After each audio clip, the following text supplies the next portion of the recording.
To fix screen time not working on iPhone, start by checking if screen time is enabled on your device. Go to Settings, then Screen Time, and ensure that the switch next to Screen Time is turned on. If it is not turned on, toggle the switch to enable it. Next, check if Screen Time is set up for your iPhone. In the Screen Time settings, tap on Turn on Screen Time. Then select This is my iPhone or This is my child's iPhone. Follow the prompts to set up screen time, which includes setting a passcode to restrict changes to screen time settings. If screen time is already set up, try restarting your iPhone. This can often resolve issues with screen time not working.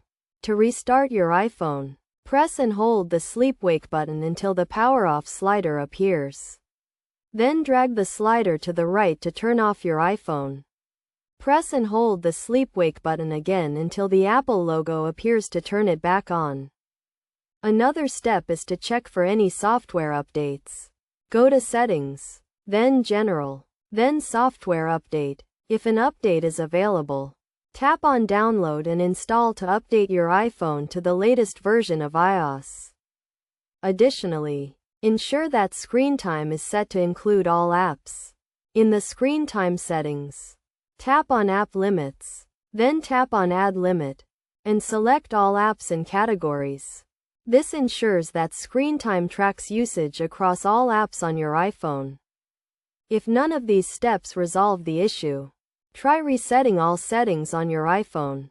Go to Settings, then General, then Transfer or Reset iPhone, then Reset, and select Reset All Settings.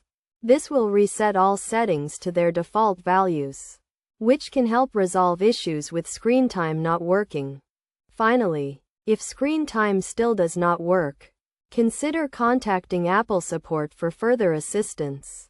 They can provide more detailed troubleshooting steps and help resolve any underlying issues with your iPhone. By following these steps, you should be able to fix screen time not working on your iPhone and start tracking your screen usage again.